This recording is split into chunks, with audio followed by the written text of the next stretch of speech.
UGC guidelines ना सिर्फ जातिवाद को बढ़ावा देंगे बल्कि वो लव जिहाद को भी बढ़ावा देंगे। अगर हिंदू बट जाएगा ना तो जो मुसलमान मर्द हैं वो हिंदू लड़कियों को फंसा करके उनसे विवाह कर लेंगे, प्रेम कर लेंगे और उन्हें मुसलमान बना देंगे। अगर इतना बड़ा अपराधी इस देश में है कुलदीप सिंह सेंगर, तो खुलेआम क्यों घूम रहा है?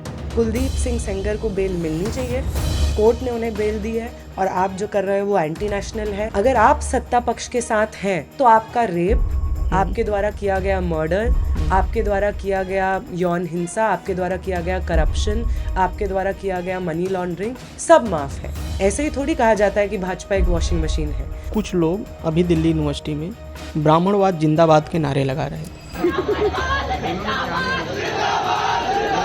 जितने भी ब्राह्मण हैं हमारे देश में, उनको एक साथ पकड़ करके आप जला दीजिए। अगर किसी यादव बच्चे के साथ किसी यूनिवर्सिटी में मारपीट हो रही है तो किसी दलित बच्चे के साथ नहीं होगी। दलित बच्चों की आप क्या बात करें? रुचि तिवारी जो घूम घूम करके भीम आर्मी का एक प्रोटेस्ट था उसमें कह रही है कि 5000 साल से तुमको पानी नहीं मिला है, लगता है तुम्हें पानी पिलाना पड़ेगा।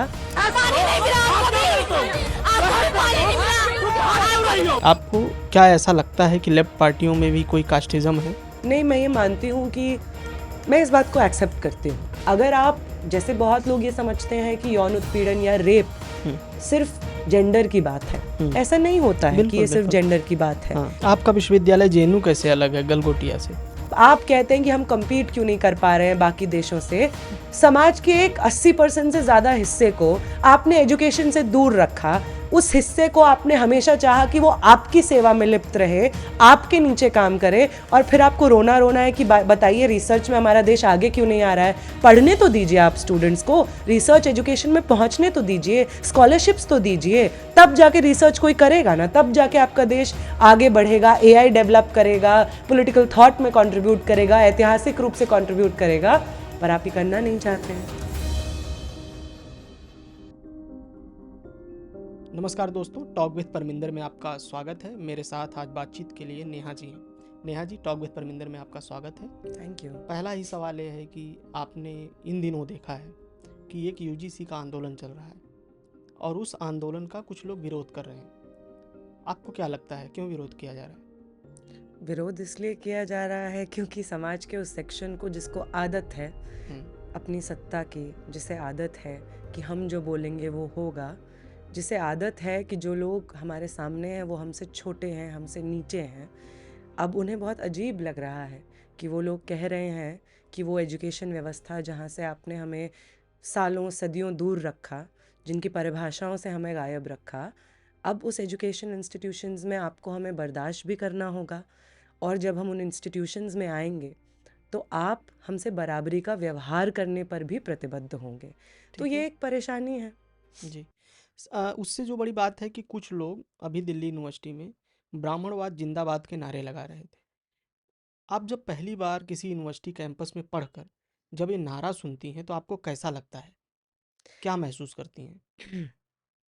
जो नारा लगा रही हैं हाँ। उनका नाम मेघा लवरिया है। हाँ।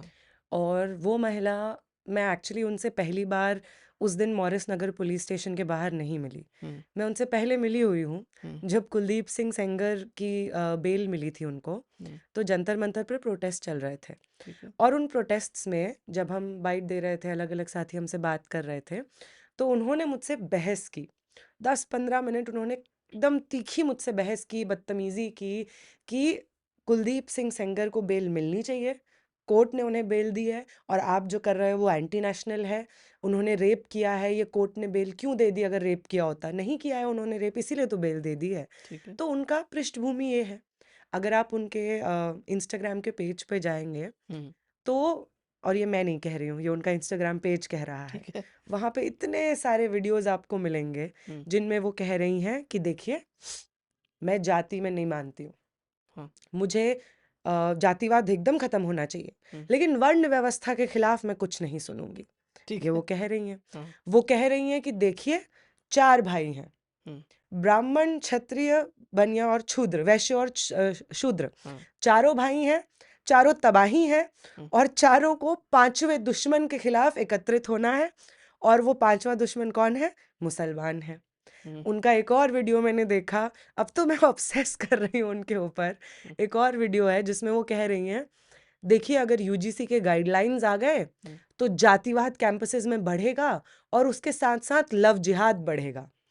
तो मैं जब देखती हूँ उनके वीडियोस को, उनके जो भी पेज पे चल रहा है, उनके इंटरव्यूज को, अभी हाल ही में 2 दिन से देख रही हूँ, मुझे बहुत शॉक्ड महसूस होता है। क्योंकि समाज में जो परिभाषाएं हम जानते हैं कि आप किसी सामने वाले इंसान के लिए क्या कह सकते हैं और क्या नहीं कह सकते हैं, क्या चीज़ें सही मानी जाएंगी और किस चीज़ को गलत माना जाएगा, समाज उसको विभत्स मानेगा, घटिया चीज़ मानेगा, इन तमाम चीज़ों की परिभाषाएं हम देख रहे हैं कि धीरे धीरे बदल रही हैं। और मेघा लवरिया जब पुलिस स्टेशन के बाहर जाकर ब्राह्मणवाद जिंदाबाद, देश के गद्दारों को गोली मारो सालों को लगाती हैं, तो वो इसी प्रोसेस में अपना योगदान दे रही होती हैं। अब इसमें बहुत सारे लोग मुझसे पूछ रहे हैं कि आप लोग लगा रहे थे ब्राह्मणवाद मुर्दाबाद, तो उन्होंने लगा दिया ब्राह्मणवाद जिंदाबाद, क्या दिक्कत है? आप भी लगा रहे थे, उन्होंने भी लगा दिया। तो बहुत ज्यादा दिक्कत है। ये ऐसा नहीं है कि हमने बोला राहुल गांधी मुर्दाबाद तो सामने वाले बोल देंगे राहुल गांधी जिंदाबाद, ये ऐसी बात नहीं हो रही है। बिल्कुल। ब्राह्मणवाद का ये मतलब नहीं है कि जितने भी ब्राह्मण हैं हमारी दुनिया, हमारे देश में, उनको एक साथ पकड़ करके आप जला दीजिए, ये कोई मतलब नहीं है। ब्राह्मणवाद उस सिस्टम का नाम है जो ऐतिहासिक रूप से समाज के एक सेक्शन के दूसरे सेक्शन के ऊपर अत्याचार को जस्टिफाई करता है।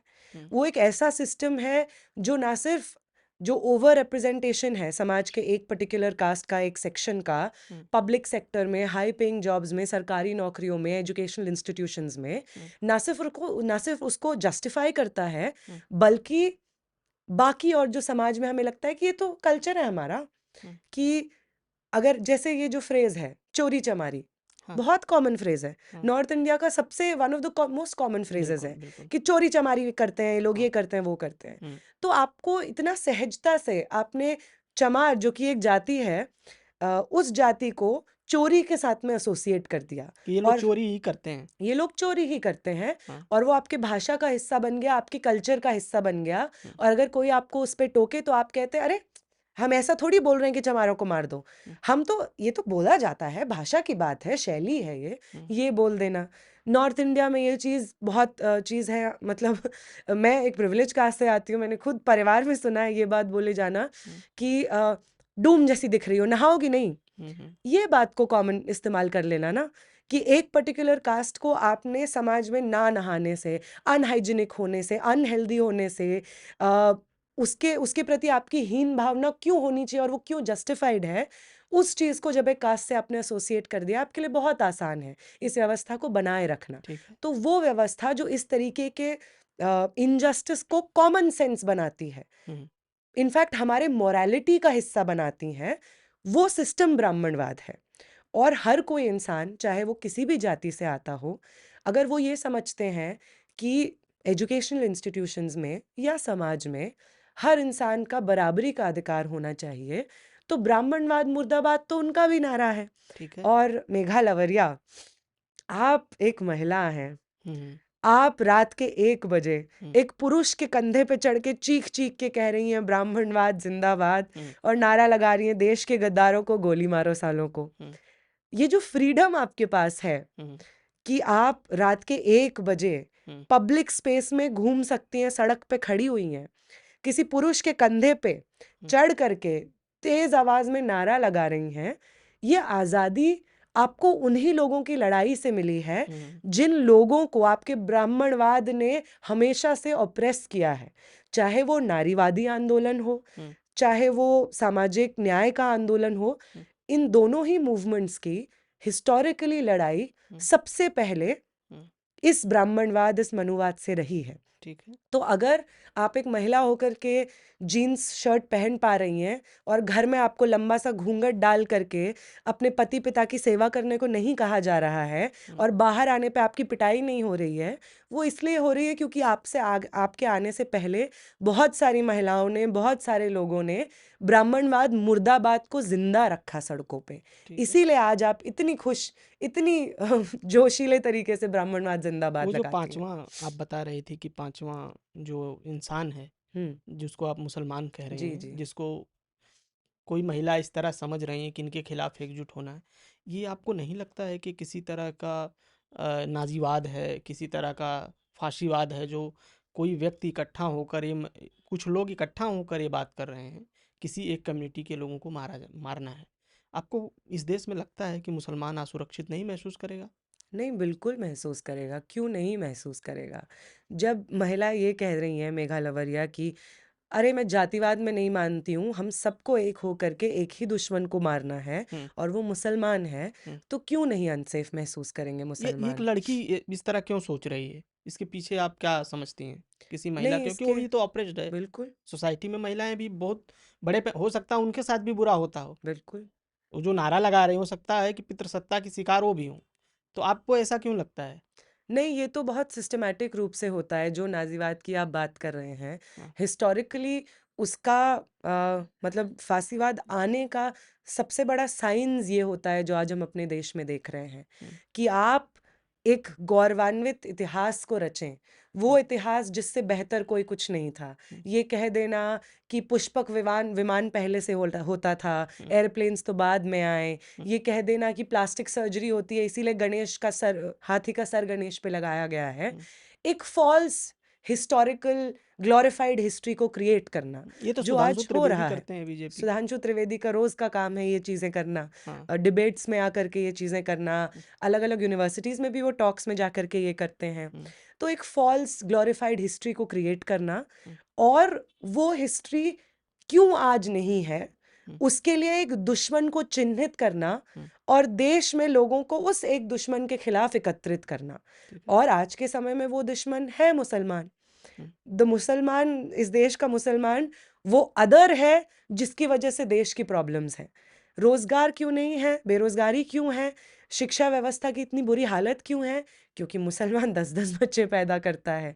यूजीसी रेगुलेशंस जो मैंने बताया, ये तो मुझे नैरेटिव मेघा लवरिया से पता चला कि यूजीसी गाइडलाइंस ना सिर्फ जातिवाद को बढ़ावा देंगे, बल्कि वो लव जिहाद को भी बढ़ावा देंगे। कैसे? ये नैरेटिव उनका ये कहना है कि अगर हिंदू बँट जाएगा ना, हुँ, तो जो मुसलमान मर्द हैं, हुँ, वो हिंदू लड़कियों को उनसे फँसा करके उनसे विवाह कर लेंगे, प्रेम कर लेंगे हुँ, और उन्हें मुसलमान बना देंगे।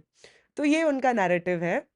मज़ेदार बात ये है कि जो मैं बता रही हूँ कि कुलदीप सिंह सेंगर वाले प्रोटेस्ट में मुझे मेघा लवरिया मिली थी। हुँ, जिस दिन प्रोटेस्ट चल रहा था जंतर मंतर पे कुलदीप सिंह सेंगर की बेल के खिलाफ, हुँ, एक और प्रोटेस्ट चल रहा था। हुँ, उस प्रोटेस्ट में ये डिमांड हो रही थी कि लव जिहाद के खिलाफ कानून बनने चाहिए हुँ, और उसमें ओपनली माइक से हुँ, ये बातें बोली जा रही थी हुँ, कि अपनी बेटियों को समझाइए, पर अगर उनके पर ज़्यादा फैलाएँ वो, तो उनके पर काट दीजिए। ठीक है। समझाइए, बहुत मेहनत कीजिए, हमारी ही बेटी है, क्या करेंगे? समझाना पड़ेगा, लेकिन ना समझे तो हमारे पास क्या उपाय है? इसको जड़ से ख़त्म करना ही हमारे पास उपाय है। मार देना, मार देना ही उपाय है। ये ठीक है। वो जंतर मंतर पे ओपनली बोल रहे थे हुँ, और हम में से बहुत लोग, हमारा प्रोटेस्ट शुरू नहीं हुआ था, जो सर्वाइवर थी उन्नाव रेप केस की, वो वहाँ पे आप आने उस जा केस रही के थी। बारे में अच्छे से जान रही हैं। जी, हम उसमें शामिल थे अगर बिल्कुल। इतना बड़ा अपराधी इस देश में है, कुलदीप सिंह सेंगर, तो खुलेआम क्यों घूम रहा है? कि कोर्ट उसको बरी कर दे रहा है। क्या क्या मामला है? आप समझती हैं इसको क्यों ऐसा हो रहा है? नहीं बिल्कुल, कुलदीप सिंह सेंगर हो, बृजभूषण शरण हो, हुँ, इन जैसे लोग जो रेप करने के बाद भी, और हुँ, कुलदीप सिंह सेंगर तो कन्विक्टेड रेपिस्ट हैं, हुँ, रेप करने के बाद भी वो इतने प्राउडली पब्लिक में स्टेटमेंट्स देते हैं। हुँ, बृजभूषण शरण उनके संरक्षण में आ जाते हैं, कहते हैं कि उनकी बेल जस्टिफाइड है। हुँ, ओपी राजभर उनके संरक्षण में आते हैं, उनको जस्टिफाई करते हैं उनकी बेल को। तो वो इसलिए महसूस करते हैं कंफर्टेबल इस देश में इतने आज़ादी से घूमने के लिए, हुँ, क्योंकि अगर आप सत्ता पक्ष के साथ हैं, हुँ, तो आपका रेप, हुँ, आपके द्वारा किया गया मर्डर, हुँ, आपके द्वारा किया गया यौन हिंसा, आपके द्वारा किया गया करप्शन, आपके द्वारा किया गया मनी लॉन्ड्रिंग, सब माफ़ है। ऐसे ही थोड़ी कहा जाता है कि भाजपा एक वॉशिंग मशीन है। ऑपोज़िशन के जितने नेताओं के ऊपर मनी लॉन्ड्रिंग के केसेज़ आते हैं, तुरंत भाजपा में जॉइन करते हैं और कुछ दिन बाद ड्रॉप हो जाते हैं उनके केसेज़। हुँ, योगी आदित्यनाथ खुद जब सीएम बनते हैं, तो अपने ऊपर जितने भी केसेज़ होते हैं, गुंडा एक्ट के अंडर उनके ऊपर केसेज़ होते हैं, हुँ, वो केसेस सबसे पहले वो अपने केसेस वापस करते हैं। हैं। बृजभूषण शरण, एक ऐसे व्यक्ति जिनके खिलाफ न सिर्फ देश में जाने वाली बल्कि इंटरनेशनल रिप्यूट की रेसलर्स आकर के सामने से बता रही हैं कि इन्होंने हमारी यौन हिंसा की है, उनको ज़मीन पे घसीटा जा रहा है। 4 दिन पहले आप जिन महिलाओं का बखान करके सोशल मीडिया पे उनके परिवार के साथ अपने संबंधों को फ्लॉन्ट कर रहे थे, जिस दिन उन्होंने ये कह दिया कि आप उन्हें न्याय दीजिए और आपके पार्टी के एक सदस्य ने ऐसा किया है, उस दिन वो सड़क पे घसीटे जाने के योग्य हो गईं। तो इतनी सी बात है कि आप सत्ता पक्ष के साथ खड़े हैं या सत्ता पक्ष के विरोध में खड़े हैं। नहीं, बृजभूषण क्यों सपोर्ट में आ रहे हैं?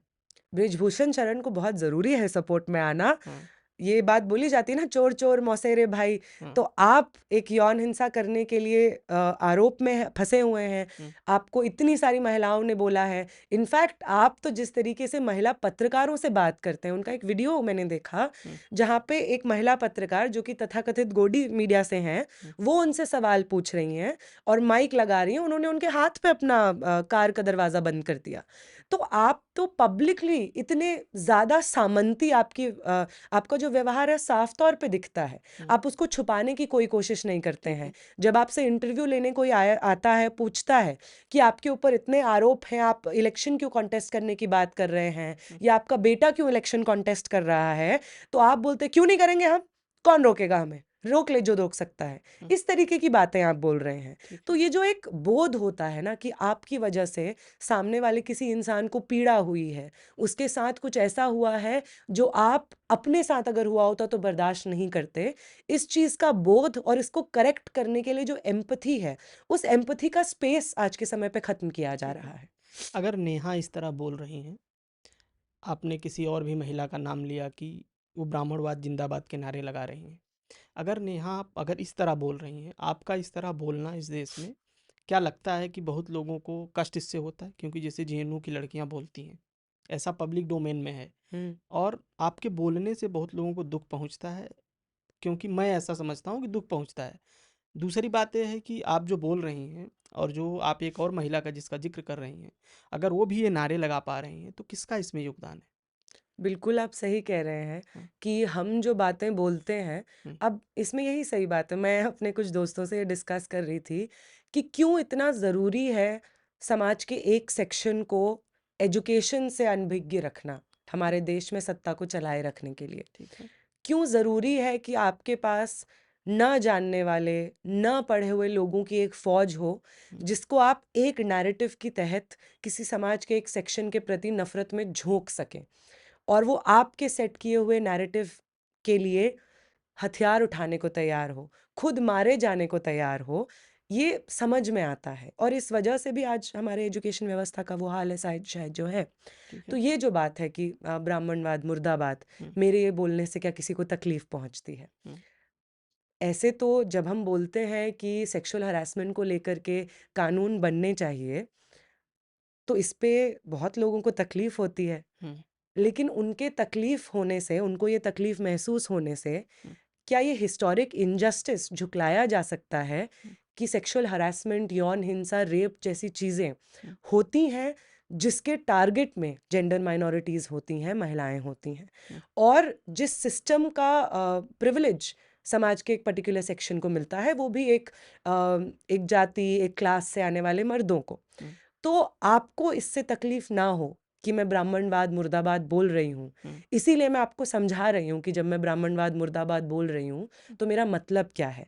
मैं चाहती हूँ कि आप समझिए हम्म, कि आप अगर ब्राह्मण हैं, तो भी ब्राह्मणवाद मुर्दाबाद आपका नारा है। अगर आप ब्राह्मण होने पे ये समझते हैं कि ब्राह्मण होना, आप किसी जाति में पैदा हुए हैं, हम्म, उसमें आपका क्या टैलेंट है? ठीक आप है। खुद पहला पैदा हो गए हैं। हाँ, लेकिन अगर हुँ, किसी जाति में पैदा होना इस देश में टैलेंट तो है, क्योंकि नौकरी तो उसी हिसाब से मिल रही है ना। बिल्कुल। कि जैसे देखिए कि दिल्ली यूनिवर्सिटी में 92 कॉलेज हैं, हुँ, कम से कम 90 कॉलेज के जो प्रिंसिपल हैं ब्राह्मण हैं बिल्कुल। या सवर्ण हैं ज़्यादातर। अब दो में भी मुझे शक है कि उसमें भी कौन लोग हैं, उनका मुझे सरनेम नहीं पता है। हुँ, आप जब ये बात सोचती हैं कि जाति किस किस तरह इस देश में काम करती है, जैसे आप कह रहे हैं कि आपके पास कास्ट का प्रिविलेज है, हुँ, अगर नेहा बोल रही हैं, हुँ, हुँ। तो किसी ये जो कास्ट का प्रिविलेज है, इस बात को कोई स्वीकार क्यों नहीं कर रहा है? इस बात को स्वीकार करने से आप ये स्वीकार कर देंगे कि जिस चीज़ का गर्व आपको ज़िंदगी भर रहा, वो एक्चुअली आपने कुछ कमाया ही नहीं। ठीक है। वो तो आपको समाज की व्यवस्था में मिल गया। ठीक है। आप जो कहते हैं कि हमारा मेरिट है इसलिए हम इतने कॉलेज में हैं, हाँ। इतने कॉलेज के आपने जो बोला प्रिंसिपल हैं, इतने यूनिवर्सिटीज़ के वाइस चांसलर हैं, हाँ। वो असल में मेरिट नहीं है। मेरिट इतनी अ, ऐसी चीज़ है जिसको हम सबको समझना चाहिए। हम्म, आप सरकारी स्कूलों को बेहतर बनाने के लिए खर्च नहीं करेंगे। हम्म, वो स्टूडेंट्स जो दूर-दराज़ गाँव में रहते हैं, ऐसी बस्तियों में रहते हैं, जहाँ से बच्चे बड़े होते-होते काम पे ही निकलते हैं, यूनिवर्सिटीज़ के लिए, कॉलेजेस के लिए नहीं ठीक है। निकलते हैं, ठीक है। वहाँ पे आप शिक्षा व्यवस्था को बेहतर नहीं करेंगे। जो टीचर्स ऐसे स्कूलों में पढ़ाते हैं, उनकी कोई ट्रेनिंग नहीं होगी, हम्म, उनके ऊपर कोई चेक नहीं किया जाएगा। ठीक है। आप बजट को जो हमारे लंबे समय से माँग है कि बजट का एक सिग्निफिकेंट हिस्सा एजुकेशन को डेडिकेटेड होना चाहिए, वो आप नहीं करेंगे। हम्म, और और एक तरफ ये करेंगे और दूसरी तरफ पब्लिक जो स्कूल हैं वो उभर के आते रहेंगे, जहाँ पे 80-80 हज़ार की फ़ीस, 1-1 लाख की फ़ीस देंगे माँ बाप और अपने बच्चों को पढ़ाएंगे। उन स्कूलों में अंग्रेज़ी में पढ़ाया जाएगा, अलग अलग कॉम्पिटिशन्स के लिए उसमें लोग जाएंगे, डिबेट होगा, राइटिंग कॉम्पिटिशन होगा, उनको तमाम सुविधाएं दी ठीक जाएंगी। है। और जब दोनों बच्चे इस स्कूल में पढ़ने वाले और पब्लिक स्कूल में पढ़ने वाले बच्चे यूनिवर्सिटी पहुंचेंगे, कॉलेज पहुंचेंगे हम्म, और एक बच्चा अंग्रेजी नहीं बोल पाएगा, हम्म, तो आप ये उसकी निजी जिम्मेदारी बता देंगे। आप दो तरीके की व्यवस्था इस देश में चलाते हैं। ठीक है। एक व्यवस्था है उन सरकारी स्कूलों की जहाँ पे वो बच्चे पढ़ने जाते हैं जिनके माँ बाप ने कभी शिक्षा हासिल नहीं की, जिनके माँ बाप आज भी इनफॉर्मल सेक्टर में लो पेइंग जॉब्स में काम करते हैं, किसी और के लिए हमेशा से काम करते रहे हैं, और आप उस एजुकेशन सेक्टर में बिल्कुल इन्वेस्ट नहीं करेंगे। हम्म, आप बजट का सिग्निफिकेंट हिस्सा जो लंबे समय से स्टूडेंट मूवमेंट की डिमांड रही है, वो हिस्सा आप एजुकेशन में इन्वेस्ट करने के लिए तैयार नहीं हैं। आप तैयार नहीं हैं सरकारी स्कूल्स में पढ़ाने वाले अध्यापकों की ट्रेनिंग करने के लिए। आप तैयार नहीं हैं इस चीज़ को एक्सेप्ट करने के लिए कि जो नौकरियां सरकारी स्कूलों में पढ़ने वाले बच्चों के माँ बाप करते हैं, उन नौकरियों में सरकारी नौकरियों में आरक्षण हो, हम्म, ताकि लोग वहाँ पे जाकर के पढ़ सकें। ठीक आप है। पब्लिक सेक्टर को पूरी तरीके से आरक्षण से दूर रखते हैं। हम्म, वहाँ पे आरक्षण इम्प्लीमेंट ही नहीं होता है। और इस तरीके की एक व्यवस्था में समाज का एक पूरा सेक्शन बड़ा होता है, पढ़ता है, हिंदी मीडियम में पढ़ता है, एक टीचर 2 से लेकर 10वीं क्लास तक पढ़ाता है, वो टीचर कभी आता है, कभी नहीं आता है। और दूसरी तरफ पब्लिक स्कूल्स का बड़ा-बड़ा बिल्डिंग्स होता है, जहाँ पे 80,000, 1 लाख तक 6 महीने का फ़ीस होता है। वहाँ पे अंग्रेज़ी में पढ़ाई हो रही है, टीचर्स को बहुत मोटी-मोटी सैलरी दे कर के उन इंस्टीट्यूशंस में लाया जा रहा है, उन इंस्टीट्यूशंस का बाहर के देशों के साथ कोलैब हो रहा है, वहाँ पे देश भर के कॉम्पिटिशन्स हो रहे हैं, स्टेट लेवल कॉम्पिटिशन्स हो रहे हैं, वहाँ पे एक्टिवली इन्वेस्ट किया जा रहा है उन स्टूडेंट्स को आने वाले समाज के इक्विप्ड नागरिक बनाने के लिए।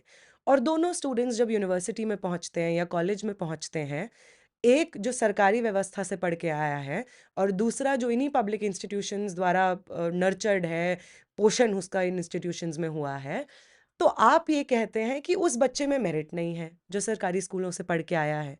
सिस्टम आपने बनाया है। उस सिस्टम ने उस बच्चे को फ़ेल किया है बुरी तरीके से, किसी भी तरीके का ट्रेनिंग प्रोवाइड करने के लिए, किसी भी तरीके की शिक्षा प्रोवाइड करने के लिए, और अपने फ़ेलियर को आप उस बच्चे की एक निजी ज़िम्मेदारी बता देते हैं और कहते हैं कि इस बच्चे में तो भैया मेरिट ही नहीं है, ये क्या करेगा इंस्टीट्यूशन में आकर के। ठीक है। तो इसी तरीके की चीज़ को समझना बहुत ज़रूरी है उन सब लोगों के लिए जिनको शायद आहत महसूस होता है जब ब्राह्मणवाद मुर्दाबाद लगता है। हम्म, आप एक बहुत ही अनइक्वल समाज में रह रहे हैं हम्म, और उस इनइक्वालिटी का प्रिविलेज आपको मिलता है। ठीक है। आपको वो महसूस नहीं होता होगा, आपको बिल्कुल लगता होगा कि आप मेहनत करके आए हैं, क्योंकि हो भी सकता है सच में आपने मेहनत की है, उसमें कोई दिक्कत की बात नहीं है। लेकिन वो मेहनत के पीछे का जो पूरा पूरा तंत्र है, वो कास्ट प्रिविलेज का तंत्र है ना, क्लास प्रिविलेज का तंत्र है। ठीक है। तो वो किसी और के पास नहीं है। और जब आपको ये एहसास होता है कि अच्छा, हमको तो तब से लगता था कि हम तो बहुत महान हैं, हम्म, और जब आपको रियलाइज़ होता है कि अच्छा शायद हम महान नहीं हैं, शायद हमारी महानता के पीछे का जो पूरा स्टोरी है वो एक पूरे सिस्टम द्वारा सपोर्टेड है, तो आपको आहत महसूस हो सकता है। ठीक है। लेकिन ज़रूरी ये है कि अगर आप एक बेहतर इंसान बन के रहना चाहते हैं, एक ऐसे समाज में रहना चाहते हैं जहाँ पे आप खुद को एक इज़्ज़त की नज़र से देख पाएँ, तो इस समाज को बराबर बनाने में आपका भी अधिकार होना होगा। जैसे ठीक। हम कहते हैं कि जेंडर जस्टिस की लड़ाई सिर्फ़ महिलाओं की लड़ाई नहीं हो सकती है। हाँ। उससे ना वो लड़ाई लड़ी जा सकती है, ना जीती जा सकती है, और इसलिए जो भी पुरुष इसमें शामिल होना चाहते हैं, वो दुश्मन नहीं हैं, हुँ, वो हमारे साथी हैं। ठीक है। उसी तरीके से जाति व्यवस्था को ख़त्म करने की जो लड़ाई है, उसमें जो ब्राह्मण आज आहत महसूस कर रहे हैं, हुँ, वो ब्राह्मण समझें ब्राह्मणवाद का क्या मतलब है हुँ, और इस लड़ाई में शामिल हों। हुँ। इसमें कोई दिक्कत की बात नहीं है। ये एक प्रोग्रेसिव लड़का मुझे पिछले 12-15 दिन से डेली एक मैसेज करता है अच्छा, कि आप कास्ट पे वीडियो क्यों बना रहे हैं? अच्छा। आपको कुछ अलग बनाना चाहिए। आप जात पे क्यों बात कर रहे हैं? आप अच्छा। ब्राह्मण पे क्यों बात कर रहे हैं? मैं ये समझ नहीं पा रहा हूँ कि किसी भी बच्चे के अंदर ये क्यों भावना है कि वो ब्राह्मण है? मतलब किसी भी स्टूडेंट के अंदर मैं ये सवाल आपसे जानना चाहता हूँ, किसी भी यूनिवर्सिटी में किसी भी सवर्ण बच्चे को ये क्यों महसूस हो रहा है कि वो भेदभाव करेगा? अगर कोई मान लीजिए बिल आ रहा है, जैसे एक तर्क वो लोग दे रहे हैं कि इस देश में एससी/एसटी एक्ट का दुरुपयोग होता है। इसी तरह यूजीसी बिल का भी ज़रूर। जो दुरुपयोग होगा, जो रेगुलेशन आया अभी लागू भी नहीं है, हुँ। उस रेगुलेशन का दुरुपयोग विश्वविद्यालय के अंदर लोग करेंगे और ब्राह्मण बच्चों को, सवर्ण बच्चों को ज़बरदस्ती उसमें फंसाया जाएगा। कुछ महिलाओं ने तो यहाँ तक तर्क दे दिया कि वो किसी जो है पुरुष को अगर मना करेंगी, तो उन पे केस हो सकता है। आपको क्या लगता है? नहीं, ये केस तो इनफैक्ट उसने बोला कि उसके साथ हुआ भी। हाँ, एसआरसीसी में कह रही हैं कि मेरे साथ हुआ, हाँ, फिर एसआरसीसी कॉलेज को एक बाकायदा नोटिफ़िके नोटिस निकालना पड़ा हाँ, कि ऐसा कुछ नहीं हुआ है हमारे कॉलेज में, कुछ भी मत बोलो करके। हाँ, बट ख़ैर हाँ, ये एहसास कि हाँ, मैं सवर्ण हूँ और मैं भेदभाव कर सकता हूँ, हुँ, एक्चुअली जिनको ये लगता है उनको भेदभाव भेदभाव नहीं लगता है। हुँ, उन्हें ऐसा लगता है कि ऐसा तो बोला जा सकता है। हुँ, ये तो किया जा सकता है, क्योंकि आपका अपने प्रति एक्सेप्टेंस, अब हम सब इस जीवन को जी रहे हैं। ठीक है। इस जीवन को जीते रहने के लिए ये बहुत ज़रूरी है कि हम अपनी आँखों में अच्छे बने रहें हुँ, या अपने आँखों में इज़्ज़तदार बने रहें। हुँ, तो आपके लिए खुद को इज़्ज़तदार बनाने का एक तरीका ये भी तो है कि आपके नीचे 10 लोग और हैं, 15 लोग और हैं। ठीक अगर है। आपके नीचे कोई नहीं होगा तो आप ऊपर कैसे उठेंगे? हुँ, तो ये समझदारी बहुत सेंट्रल है इन चीज़ों के लिए ठीक कि है। आपने ज़िंदगी में जो कुछ कमाया है, हुँ, वो आपको ऐसे सिस्टम ने दिया है जो ऑलरेडी आपको फ़ेवर करता है। ठीक है। हर इंस्टीट्यूशन में, हर फ़ील्ड में आपको अपने साथ के बाकी बच्चों से 10 कदम आगे जाकर के प्रेफ़रेंस मिलेगा, प्रिविलेज मिलेगा। ये चीज़ आपके लिए एक्सेप्ट करना एक बहुत बड़ी दिक्कत की बात हो जाएगी। ठीक है। अपने ज़िंदगी को जीते रहने में आपको शायद परेशानी महसूस हो जाएगी। हुँ, इसीलिए आपका ये सोचना कि मेरे क्लास में जो बच्चा आता है, अगर मुझे पता लग गया कि वो रिज़र्व्ड हुँ, कैटेगरी का बच्चा है, हुँ, तो ये बोल दूँगा मैं कि अरे! अरे! पढ़ता थोड़ी है, इसको आता थोड़ी होगा। हुँ, इसीलिए तो मतलब जेएनयू में मैं पढ़ती हूँ, वहाँ पे हमारे पूर्व अध्यक्ष, जेएनयूएसयू के प्रेज़िडेंट, हुँ, इलेक्टेड प्रेज़िडेंट 9,000 स्टूडेंट्स के, हुँ। उनको एबीवीपी और उनके साथ की भीड़ घेर करके बोलती है कि इसका मेरिट नहीं है, ये रिज़र्वेशन से आया है। हुँ। इसीलिए तो इतना आप आसान हो धनंजय जी की जाता बात है। कर रहे हैं या नीतीश नीतीश? की बात कर रही नीतीश। हूँ मैं, हाँ। उनके साथ मारपीट भी हुई। मारपीट हुई उनके साथ में, वो इलेक्टेड प्रेज़िडेंट हैं, हुँ। 9,000 स्टूडेंट्स के। तो मैं नीतीश नीतीश यादव हैं जो मैं हुँ, जानता हूँ। अगर किसी यादव बच्चे के साथ किसी यूनिवर्सिटी में मारपीट हो रही है, तो किसी दलित बच्चे के साथ नहीं होगी? बिल्कुल, मतलब आपने मार दिया उसको। हुँ, आप उसको ये कह रहे हैं हुँ, कि जिस इंसान को योग्य समझा है 9,000 स्टूडेंट्स ने, हुँ, उसकी बात सुन के ही तो योग्य समझा होगा, प्रेज़िडेंशियल डिबेट सुन के ही तो योग्य समझा होगा। हर एक कमरे में जाकर के उन्होंने अपनी जो राजनीति रखी होगी, उसी के बेसिस पे तो योग्य समझा है। हुँ, रात-दिन जो वो कैंपस में काम करते हैं, उसी के बेसिस पे तो योग्य समझा है। लेकिन आपको एक व्यवस्था के तहत वो हुँ। अयोग्य लगने लग गए। उनका मेरिट ही नहीं दिखने लग गया।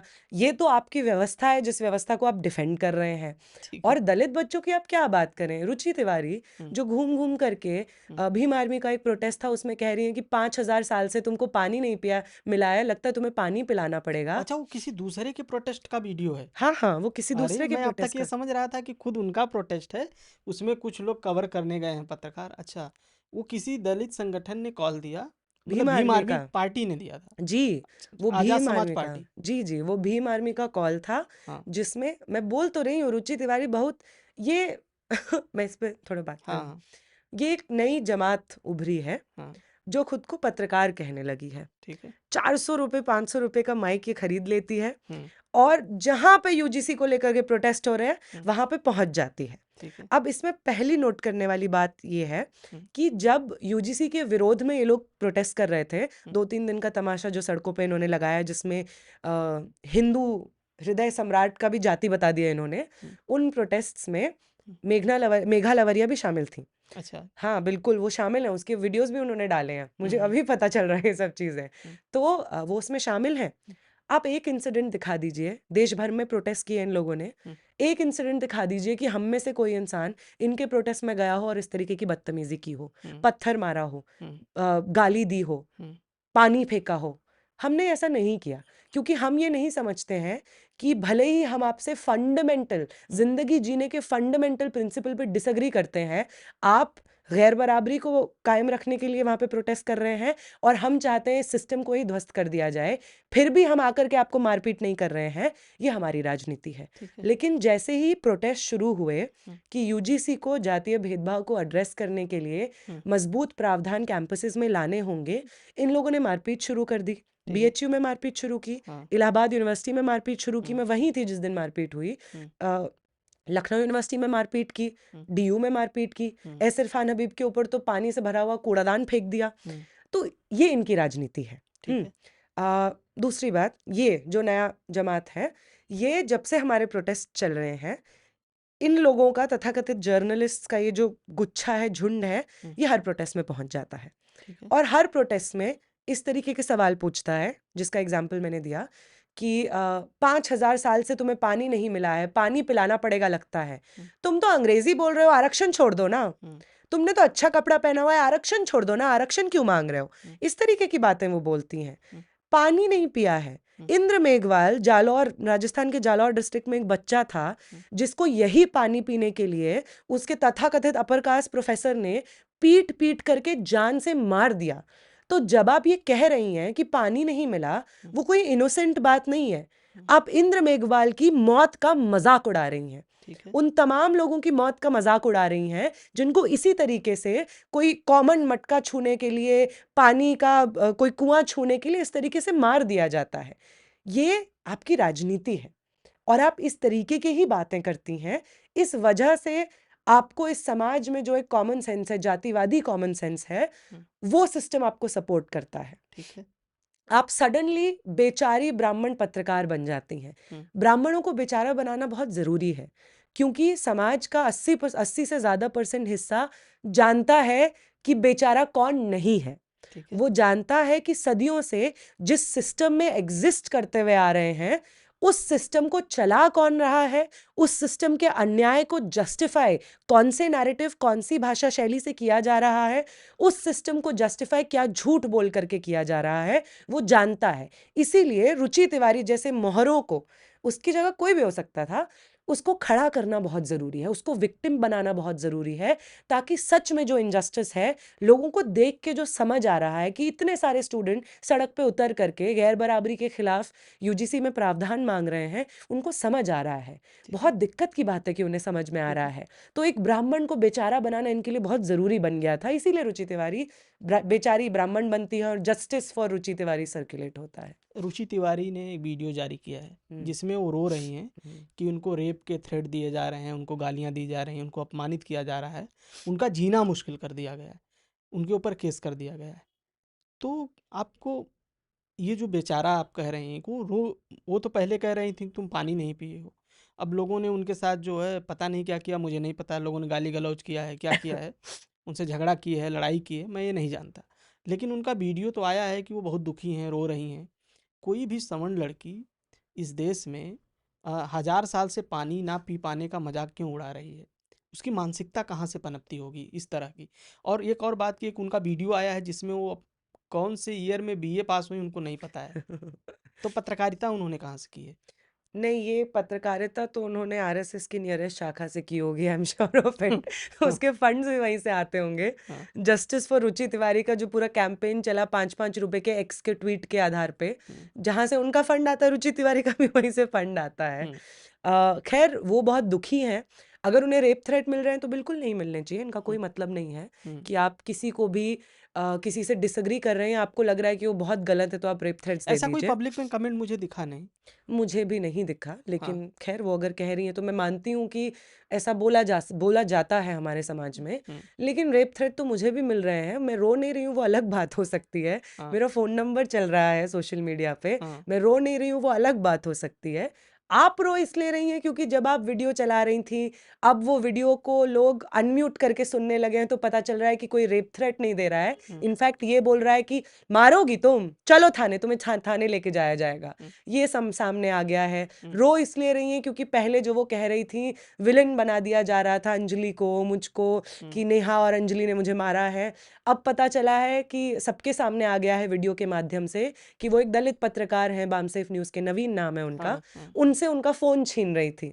अब उनको रोना इसलिए पड़ रहा है क्योंकि उनके इतने सारे वीडियोस सामने आ गए हैं जहाँ पे वो एक से बढ़कर एक जातिवादी टिप्पणी कर रही हैं एससी एसटी ओबीसी छात्रों के साथ।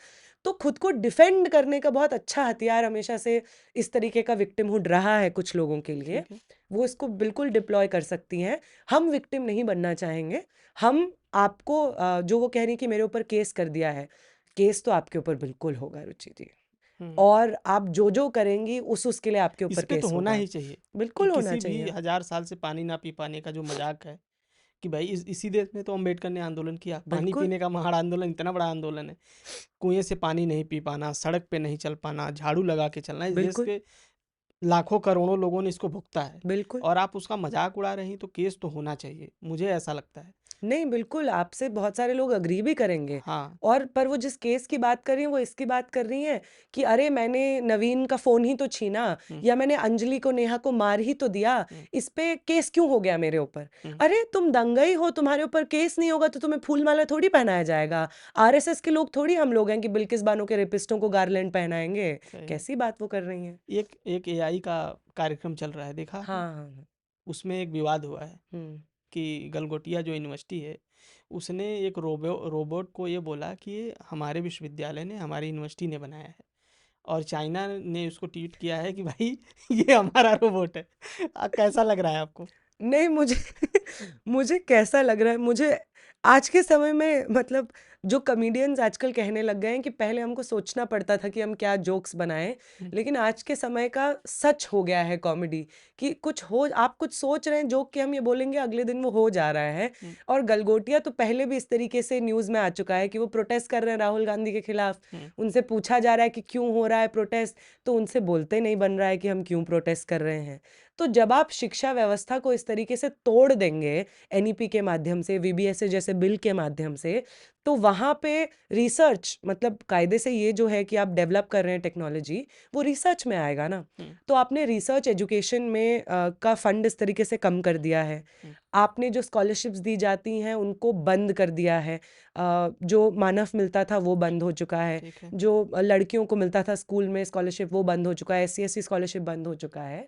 तो आप स्टूडेंट्स के पढ़ पाने के लिए और रिसर्च में इन्वेस्ट करके टेक्नोलॉजी को, कल्चर को, देश को आगे बढ़ाने के हर माध्यम को ब्लॉक कर देंगे, ताकि आप अपने बेस्ट फ्रेंड्स को, जो पूंजीपति हैं, उनके फेवर में पॉलिसीज ला सके।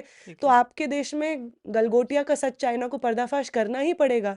अगर आप चाहते हैं कि ऐसा ना हो, तो यही जेएनयू जहाँ पे हम पढ़ते हैं, या वही जामिया, इन इंस्टीट्यूशन से रिसर्च किए हुए कितने लोग बाहर निकले हैं जिन्होंने सच में ऐसी रिसर्च की है जो कि आज देश भर के डिस्कोर्स में बहुत इंपॉर्टेंट योगदान देते हैं। तो आप चाहते हैं कि आपके देश में देश का नाम भी रोशन हो, वहाँ पे अच्छी रिसर्च भी हो, और आप साथ साथ में रिसर्च की फंडिंग कट कर दें, प्राइवेटाइजेशन बढ़ा दें, सरकारी विश्वविद्यालय जहाँ पे सच में स्टूडेंट्स आकर के पढ़ाई करते हैं, रिसर्च करते हैं बड़े पैमाने पे, उनको शट डाउन करने की बात कीजिए।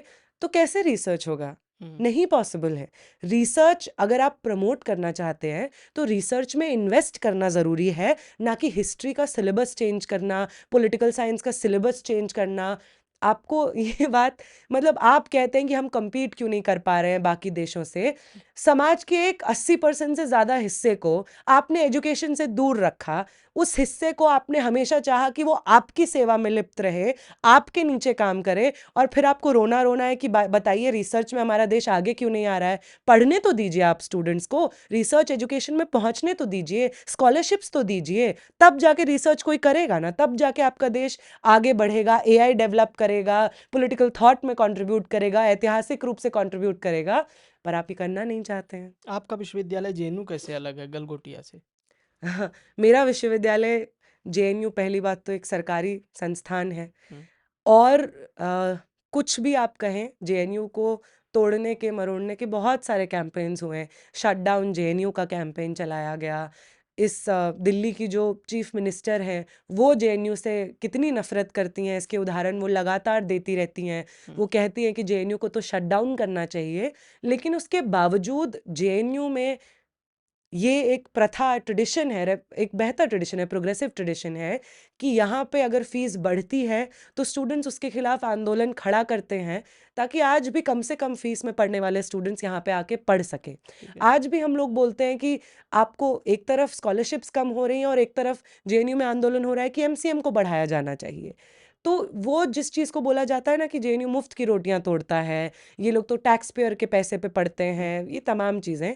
टैक्स पेयर के पैसे पे तो मंत्री की सैलरी भी आती है कायदे से, जो कि फिर कुछ नहीं करते हैं। मंत्री बनने के बाद बस उनका बैंक बैलेंस ऊपर जाता है, उनकी प्रॉपर्टी ऊपर जाती है।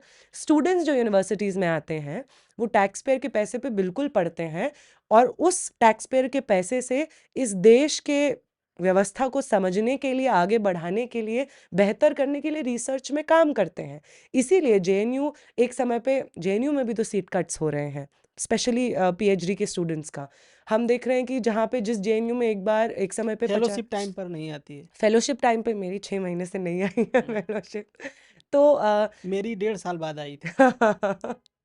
हाँ, तो आप ये सब चीज़ें करते हैं कि फेलोशिप समय पे नहीं आ रही है। जेएनयू में इस चीज़ को लेकर के आज भी लोग जितना हो सकता है हाथ पैर मार करके लड़ रहे हैं। इसलिए भी आप प्रतिबद्ध हो जाते हैं कि आप जेएनयू-एसयू के सारे ऑफिस बेयरर्स को, पूर्व अध्यक्ष को आप सस्पेंड कर दें, क्योंकि आप जानते हैं कि आपके प्राइवेटाइजेशन के खिलाफ, फी हाइक के खिलाफ में कोई अगर खड़े होकर के लड़ सकता है तो वो जेएनयू जैसे इंस्टीट्यूशंस हैं, जामिया जैसे इंस्टीट्यूशंस हैं। जब 2019-20 का पूरा एक मतलब फी हाइक का वेव सा, बुलडोजर सा चल गया अलग अलग इंस्टीट्यूशंस में, डीयू में फी हाइक हुआ, एएमयू में हुआ, बीएचयू में हुआ, एलयू में हुआ, जामिया में हुआ, हर जगह पे फी हाइक हुआ। इस पूरे प्रोसेस में जो एक यूनिवर्सिटी जहाँ पे फी हाइक हुआ और उस यूनिवर्सिटी ने रेजिस्ट कर दिया, वो जेएनयू था। और उसके रेजिस्टेंस के भी वजह से उसको बहुत ज़्यादा आपने बुरा दिखाया। आपने बोला कि ये लोग तो बस 210 रुपए में पढ़ना चाहते हैं, ये लोग बस खा जाना चाहते हैं देश के सिस्टम को। देश के सिस्टम को खा नहीं जाना चाहते हैं। जो आपके प्रधानमंत्री हैं उन्हीं की कैबिनेट में आपको जेएनयू से पास आउट किए हुए लोग मिल जाएंगे। जो कल्चर, जो एकेडमिक डिस्कोर्स जेएनयू प्रोवाइड करता है अपने स्टूडेंट्स को, उसी डिस्कोर्स का फ़ायदा लेते हुए, लाभ लेते हुए स्टूडेंट्स आपकी सरकारों में बैठे हैं, आपकी ब्यूरोक्रेसी का हिस्सा हैं, आईपीएस आईएएस हैं, पॉलिटिशियंस हैं। हर जगह पे, हर फील्ड में जेएनयू के जो स्टूडेंट्स निकल करके गए हैं वो लोग इस वक्त आपको मिल जाएंगे। और इवन जो सोशल जस्टिस का पूरा मूवमेंट है, उस सोशल जस्टिस के मूवमेंट एक बहुत इंपॉर्टेंट कंट्रीब्यूशन जेएनयू का रहा है। ठीक है।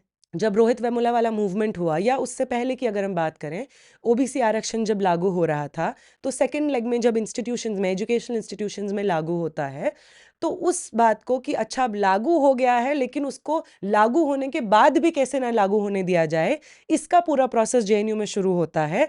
कट ऑफ गेम नाम से एक किताब है, उसमें इसका पूरा प्रोसेस लिखा है।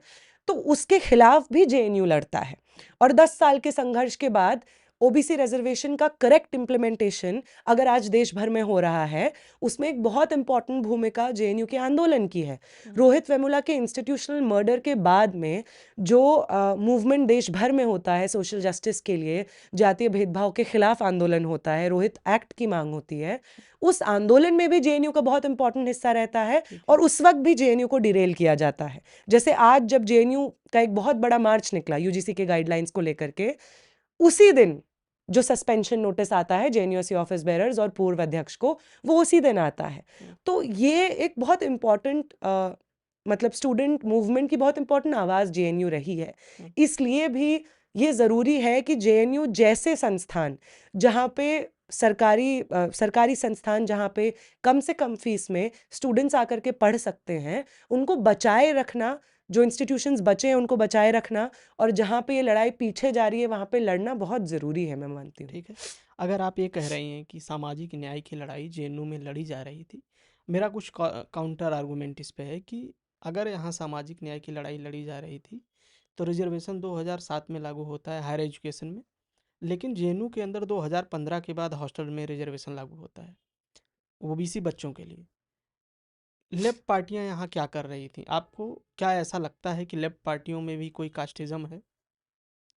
नहीं, मैं ये मानती हूँ कि मैं इस बात को एक्सेप्ट करती हूँ हाँ, कि जाति का जो डिस्कोर्स है, हाँ, उस डिस्कोर्स को जो लेफ्ट को बदनाम किया जाता है कि सिर्फ क्लास समझते हैं, जाति नहीं समझते हैं, उसके साथ चलना होगा।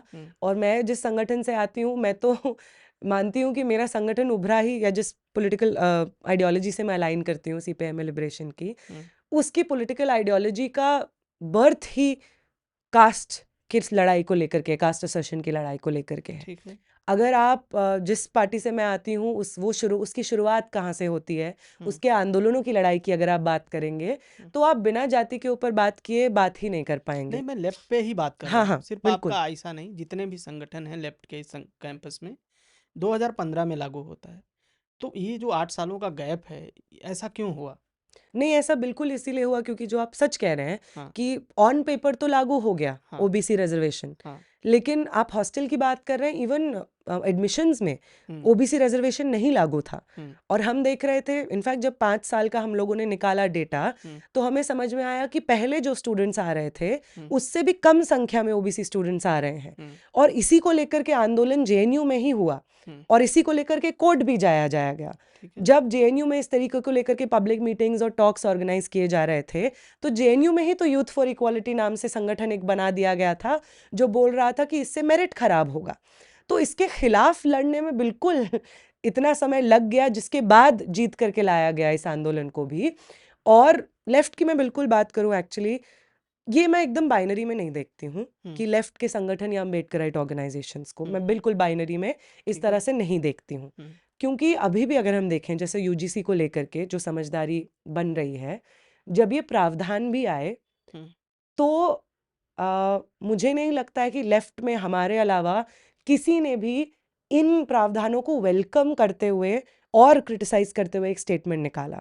हुँ, और जब यूजीसी की गाइडलाइंस पे स्टे लगा, तो उसके खिलाफ आंदोलन खड़ा करने के लिए अलग अलग ऑर्गेनाइजेशन से बातचीत करना, एक all India forum for equity बनाना, हुँ, जिसमें अलग अलग सामाजिक न्याय की आवाज़ों को शामिल करके उस मूवमेंट को चलाना, स्टूडेंट से बातचीत करके उनको इकट्ठा करना इस बैनर के तले, इस मूवमेंट में हम बिल्कुल शामिल रहे हैं। ठीक है। और इस पे जो भी क्रिटिसिज्म आता है वो हम बिल्कुल लेने के लिए भी तैयार हैं हुँ, कि अगर कभी गलती हुई है तो हम उसको बिल्कुल एक्सेप्ट करेंगे। जैसे आज के समय में जो आंदोलन चल रहा है, उस आंदोलन में बिल्कुल और ऑर्गेनाइजेशंस को शामिल करने की ज़रूरत है। हुँ, लेकिन अगर आज के समय में कोई आंदोलन चला रहा है, तो वो प्रोग्रेसिव सेक्शन, लेफ्ट सेक्शन ही है।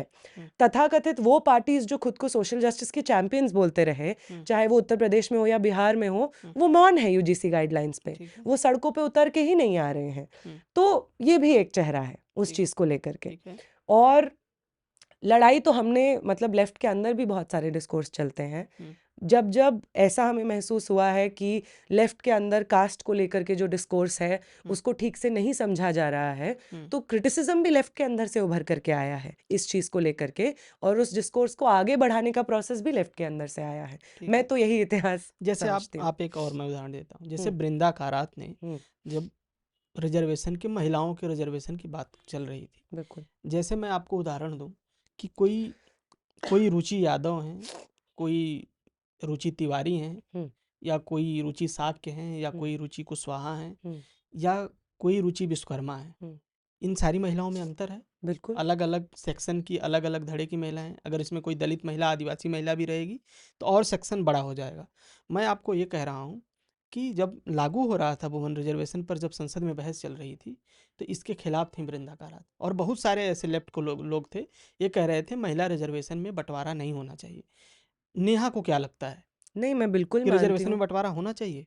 बिल्कुल, मैं मानती हूँ कि जो महिलाओं का 33% आरक्षण की बात हो रही है, हाँ। उस आरक्षण में बिल्कुल कोटा विद इन कोटा होना चाहिए। क्यों नहीं रही ये चीज़ रिकॉग्नाइज़्ड होनी चाहिए नहीं, अभी कि भी इस पे महिलाओं बात नहीं का होती है। बिल्कुल नहीं होती है, आप सही कह रहे हैं। हाँ। इस बात को क्यों रिकॉग्नाइज़ नहीं किया जाना चाहिए कि महिला आंदोलन में भी सब महिलाएँ एक जैसी, एक तरह का उत्पीड़न नहीं झेलती हैं। ये सही बात है कि पितृसत्ता सब महिलाओं के साथ में उत्पीड़न बिल्कुल, करती हैं, बिल्कुल। लेकिन पितृसत्ता भी सब महिलाओं के साथ में समान उत्पीड़न नहीं करती हैं। अगर आप जैसे बहुत लोग ये समझते हैं कि यौन उत्पीड़न या रेप सिर्फ जेंडर की बात है, ऐसा नहीं होता है कि ये बिल्कुल, सिर्फ बिल्कुल। जेंडर की बात है। हाँ। हम भंवरी देवी की अगर बात करें, वो महिला जिनकी वजह से आज वर्क प्लेस में हरासमेंट को हरासमेंट माना जाता है, उनका जब केस कोर्ट में जाता है, तो कोर्ट सच में उनको ये बोलता है, मैं बरी करता है उनके दोषियों को, और ये बात बोलता है कि ये इसलिए निर्दोष हैं क्योंकि एक ऊंची जाति का पुरुष खुद को एक नीची जाति की महिला को छू करके मलिन नहीं करेगा। ये पॉसिबल ही नहीं है कि एक डोमिनेंट कास्ट का व्यक्ति किसी महिला को छुए, नीची जात की महिला को छुए और रेप कर दे। ऐसा कैसे हो सकता है? वो छुएगा ही नहीं। तो जब इस तरीके की चीज को कोर्ट्स दोहराते हैं, तो इसमें कोई दो राय की बात नहीं है कि फेमिनिस्ट आंदोलन को इस चीज को रिकॉग्नाइज करने की जरूरत है कि महिलाओं के साथ एक तरीके का उत्पीड़न नहीं होता है। बिल्किस बानो का रेप जब होता है गुजरात में, तो उनके साथ रेप बिल्कुल इसलिए होता है क्योंकि वो एक महिला है, और महिलाओं का शरीर हमेशा से सत्ता को स्थापित करने का एक प्लेग्राउंड रहा है, एक हथियार रहा है। लेकिन उनका रेप इसलिए होता है क्योंकि वो एक मुसलमान रहती हैं। और यही चीज, इसी तरीके का मार्जिनैलिटी रेप्लिकेट होता हुआ आपको दिख जाता है हमेशा। तो मैं तो बिल्कुल इसको मानती हूँ। आप लोग अपने संगठन में सवाल बार बार उठाते हैं कि भाई सबका प्रतिनिधित्व होना चाहिए। बिल्कुल, बिल्कुल, आपको लगता है कि है लेफ्ट पार्टियों में? बिल्कुल मेरी पार्टी में है। अब मैं जिस पार्टी से आती हूँ उसी पार्टी के बारे में बात कर सकती हूँ। अब जैसे हमने ये बात कर ली है लगभग कि जेएनयू पर, और आपको ये ऐसा क्यों लगता है कि जो महिलाएं राजनीति में आना चाहती हैं, नेहा को क्या समस्याएं आती हैं? किसी भी लड़की का पॉलिटिक्स में आना, बोलना, एक्टिविज्म करना कैसे कठिन है, या आपको लगता है कि आसान है? आसान तो नहीं है जो मैं समझता हूँ। नहीं, आसान तो नहीं है। मतलब जो मेघा लवरिया कहती हैं ब्राह्मणवाद जिंदाबाद, हाँ। उन्हीं मेघा लवरिया को बता दें कि अगर घर से निकलना भी तो एक लड़ाई है अपने आप में। ठीक है। मतलब डिफरेंस आई थिंक ये हो जाता है कि जो पुरुष साथी हैं और बाकी जो साथी रहते हैं, उनके बीच में डिफरेंस ये आ जाता है कि आप पब्लिक लाइफ में बचपन से ही रहते हैं। आपका चार लोगों के सामने खड़े होकर के बोलना एक एक्सेप्टेबल चीज़ है, एक सराहनीय चीज़ इनफैक्ट है। लेकिन महिलाओं का चार लोगों के सामने बोलना सराहनीय चीज़ नहीं है, वो एक ऐसी चीज़ है जिसको करेक्ट किया जाना चाहिए। तो ऐसे समय पे जिस राजनीति से मैं आती हूँ, लेफ्ट की राजनीति हो, वो तो एक असर्शन की राजनीति है। तो उस राजनीति में आ करके बात रखना, उसके बहुत सारे लेयर्स हैं। जैसे जब मेरे फैमिली को पहली बार पता चलता है कि मैं लेफ्ट के किसी संगठन से जुड़ी हूँ, तो मेरे फादर तो फौज में है, तो वो मुझे सबसे पहला एग्जाम्पल यही देते हैं कि हमारे लोगों को मारा जाता है और तुम्हारे ही लोग मारते हैं, तुम इनके साथ कैसे जा सकती हो। बहुत कुछ रहता है। मेरे फादर ने मुझसे 10 साल से बात नहीं की है इसी वजह से, क्योंकि मैं इस पॉलिटिक्स से जुड़ी हुई हूँ। और अगर मैं इस पॉलिटिक्स से नहीं भी जुड़ी हुई रहती, मान लीजिए लेफ्ट पॉलिटिक्स से जुड़े रहना इस देश में अपने आप में प्रोग्रेसिव सेक्शन में भी, लिबरल सेक्शन में भी एक अलग मार्जिनलाइजेशन है। अगर आप लेफ्ट से जुड़े हुए हैं तो आप देशद्रोही हैं। बहुत सिंपल सी बात है। वो व्यक्ति जो आज कॉन्स्टिट्यूशन और डेमोक्रेसी की भी बात कर रहे हैं, वो व्यक्ति भी और वो सत्ता पक्ष के लोग भी लेफ्ट को हमेशा से ये मानते रहे हैं कि उनकी जगह जेल में है, ऐसा मानते रहे हैं। और वो मान लीजिए सोशल जस्टिस के सेक्शंस का हो गया, या बाकी जो बुर्जुआ डेमोक्रेटिक पार्टीज हैं उनका सेक्शन हो गया, लेफ्ट को तब भी वही माना जाता रहा है। और लेफ्ट उनके खिलाफ भी, जब उनकी सत्ता भी थी देश में, तब भी लड़ रहा था और तब भी जेल जा रहा था और अब भी जा रहा है। लेकिन उसके अलावा भी अगर मैं लेफ्ट पॉलिटिक्स में नहीं भी होती, मतलब लेफ्ट पॉलिटिक्स में होने से ये हो गया है कि मैं अब देशद्रोही एक्स्ट्रा हो गई हूँ। जैसे जब मैं वारिस नगर थाने के बाहर थी, तो आपने उसमें नारा सुना होगा, जेएनयू के गद्दारों को गोली मारो सालों को। वो मेघा लवरिया क्योंकि मुझे पर्सनली जानती है और जानती है मैं जेएनयू से हूँ, तो वो मेरे दुख को देखकर वो नारा लगा रही थी। वरना डीयू के बाहर ये नारा क्यों लगता? बिल्कुल वो बिल्कुल। इसीलिए लग रहा था क्योंकि मैं जेएनयू से हूँ, सिंपल सी बात है, और जेएनयू को लेफ्ट से एसोसिएट किया जाता है, तो इसलिए वो नारा लग रहा था, जेएनयू के गद्दारों को। लेकिन अगर मैं लेफ्ट से नहीं भी होती तो भी पब्लिक लाइफ में आ पाना एक बहुत बड़ी चीज है। महिलाओं के लिए लड़ाई घर से ही शुरू होती है, ठीक। और सबसे बड़ा जो चीज है जिसको आप शायद ओवरकम करना आपको पड़ता है, वो आपका परिवार को आपको ओवरकम करना पड़ता है, क्योंकि आपके जिंदगी के हर एस्पेक्ट के ऊपर कंट्रोल रहता है आपके परिवार का। हर आप क्या बोलेंगे, कहाँ जाएंगे, कैसे नहीं बात करेंगे, कैसे बात करेंगे, ये सब तमाम चीज़ें आपके परिवार को कंट्रोल करनी होती हैं। तो महिलाओं की पहली परीक्षा तो यहीं पे होती है कि आप अपने परिवार से लड़ सकती हैं कि नहीं, क्योंकि पब्लिक लाइफ में भी और हर मतलब हमारे संगठन में भी हम देखते हैं कि किसी महिला के लिए संगठन में आ करके लंबे समय तक राजनीति कर पाना पुरुष साथियों के कंपैरिजन में ज़्यादा मुश्किल रहता है। और कोई ट्रांस साथी हो, क्वेयर साथी हो, तो उनके लिए राजनीति में क्या आकर प्रतिभा पर भी शक किया जाता है संगठन के अंदर, संगठन के बाहर भी, कि महिलाएं हैं तो कम प्रतिभाशाली हैं पॉलिटिक्स में, ऐसा होता है क्या? मतलब समाज के जो ये हमारे संगठन का मानना है कि, और आई थिंक लेफ्ट का ही मानना है, ये चीज़ है, प्रोग्रेसिव संगठनों का ही मानना है कि आप अगर महिला हैं, आप अगर मार्जिनलाइज कास्ट से आते हैं, मार्जिनलाइज क्लास से आते हैं, सेक्शन से आते हैं, अगर आप माइनॉरिटी सेक्शन से आते हैं, तो आपके लीडरशिप का संगठन में होना बहुत ज़रूरी है। ये हमारे संगठन मानता है, और इस वजह से हम अपने लीडरशिप में इस चीज़ को रेप्लिकेट करते हैं। इसीलिए अगर आप हमारे अलग अलग यूनिट्स में देखेंगे संगठन के, तो आपको महिलाओं का लीडरशिप बिल्कुल मिलेगा। डीयू जहाँ पे ये घटना हुई है, वहाँ पे प्रेसिडेंट सेक्रेटरी दोनों महिलाएं हैं। जामिया में महिला प्रेसिडेंट हमारी हैं। AUD अम्बेडकर यूनिवर्सिटी में महिला हमारी सेक्रेटरी हैं। मैं आइसा की नेशनल प्रेसिडेंट हूँ, मैं एक पुरुष नहीं हूँ। तो इस चीज़ को हम रेप्लिकेट करने की कोशिश करते हैं, बट हाँ, ये चीज़ बिल्कुल सच है कि हम, देखिए, इसलिए ये बात बोली जाती है, मतलब ये सवाल बार बार पूछा जाता है कि क्या लेफ्ट में नहीं होता है, लेफ्ट के भी तो लोग के ऊपर कंप्लेन्स आती हैं। इस चीज़ को हम बिल्कुल मानते हैं कि लेफ्ट के ऊपर भी कंप्लेन्स आती हैं। हमारे संगठन में हम लोग जो आते हैं, एक्टिविस्ट्स आते हैं, वो समाज की ही चीज़ें सीख करके आते हैं। हमारे दिमाग में बिल्कुल एक खाका होता है कि महिलाएं किस तरीके से बात करेंगी, पुरुष कैसे होते हैं, असर्टिव पॉलिटिक्स कैसी दिखनी चाहिए, और उसका एक पर्टिकुलर ग्रुप ऑफ एस्पेक्ट्स जो कि एक जेंडर से एसोसिएटेड है, उसको उससे एसोसिएट करना, कि लेफ़्ट की पॉलिटिक्स करेंगे तो तेज़ आवाज़ में बात करनी होगी, चिल्लाना होगा, झगड़ा करना होगा, इस तरीके की चीज़ें हम लोग समझते थे जब हम आते थे। और यही चीज़ समझ में भी आती थी कि असर्शन का तो मतलब यही होता है करके। तो हम लोग यही समझदारी लेकर आते हैं। तो संगठन में जब हम आते हैं, सब लोग एक समाज से एक तरीके की समझदारी लेकर के आते हैं। डिफरेंस यहाँ पे आ जाता है लेफ्ट के संगठनों में या कोई राइट संगठन में, कि लेफ्ट के कुछ फंडामेंटल प्रिंसिपल्स अगर आप चिन्हित करते हैं, जैसे ये चीज़ चिन्हित करना कि सेक्सुअल हरासमेंट टॉलरेट नहीं की जाएगी, चाहे अब आप प्रेसिडेंट हो, संगठन के सेक्रेटरी हो, कोई भी हो, सेक्सुअल हरासमेंट टॉलरेट नहीं किए जाएगी, तो उस रेखा को खींचा जाता है, और उस रेखा से ऊपर कोई नहीं हो सकता है, क्योंकि ये प्रिंसिपली एक चीज़ एस्टैब्लिश्ड है। राइट के संगठन या इस तरीके के जो थोड़े लिबरल संगठन हैं, उनमें ये रेखा नहीं खींची जाती है। उनमें ये चीज़ ऊपर नीचे आप उसके साथ खेल सकते हैं कि ऐसा है, नहीं है, क्या है। तो ये एक फंडामेंटल डिफरेंस रहता है। तो लेफ्ट के अंदर भी बिल्कुल इस तरीके की चीज़ें होती हैं, लेकिन उन चीज़ों को करेक्ट भी किया जाता है, और बहुत सख्ती से करेक्ट किया जाता है। वरना अगर इन चीज़ों को करेक्ट ही नहीं किया जाएगा, तो लेफ्ट एग्जिस्ट क्यों कर रहा है? ठीक है। आपने जेनू को अक्सर बाहर लोग देशद्रोही की नज़र से देखते हैं कि भाई आ गए देशद्रोही नारे लगाने कहीं भी जाओ तो। क्या आपको लगता है कि जब लेफ्ट संगठन किसी भी आंदोलन में शामिल होता है तो सरकारों के लिए थोड़ा आसान हो जाता है कि बहुत ब्रूटल तरीके से आंदोलन को कुचल देना? ऐसा आपने कभी महसूस किया? नहीं, ऐसा तो मेरे को महसूस होता है, लेकिन मुझे ऐसा लगता है कि आज के समय में वो सिर्फ लेफ्ट नहीं रहा है, उस परिभाषा में मुसलमान शामिल हो चुके हैं, हाँ। दलित शामिल हो चुके हैं, SC, ST, OBC शामिल हो चुके हैं। हुँ। इसीलिए मान लीजिए लखनऊ में जो प्रोटेस्ट हो रहा था इन्हीं गाइडलाइंस को ठीक है। लेकर के, उन प्रोटेस्ट्स में बहुत बर्बर तरीके से पुलिस ने डिटेन किया स्टूडेंट्स को। हुँ। क्यों? क्योंकि SC, ST, OBC स्टूडेंट्स हैं। ठीक है। मुसलमानों के आज के समय में जो पॉलिटिकल प्रिजनर्स इस वक्त जेलों में हैं, कल ही एक बुक लॉन्च हुआ है उमर की किताब का, हुँ। बहुत आसान है मुसलमानों को देशद्रोही बोल देना।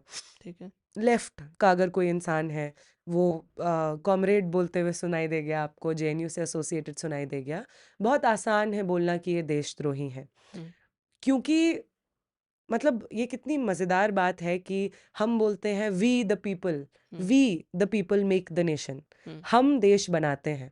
हुँ, तो हम चाहे कुछ भी करें, हुँ, वो एंटी नेशनल कैसे कॉन्स्टिट्यूट हो सकता है? ठीक है। मैं जो भी कर रही हूँ, अपने इंटरेस्ट के लिए कर रही हूँ, हुँ, और अगर मैं ही देश हूँ, तो मैं कैसे एंटी नेशनल काम कर सकती हूँ? ठीक है। अपने ही इंटरेस्ट के लिए मैं हुँ, कैसे काम कर सकती हूँ? ठीक इसका है। तो परिभाषा ही सेट नहीं होती है ना। हुँ, तो इस वजह से लेफ्ट को, मार्जिनलाइज्ड सेक्शंस को, मुसलमानों को देशद्रोही करार देना बहुत आसान है।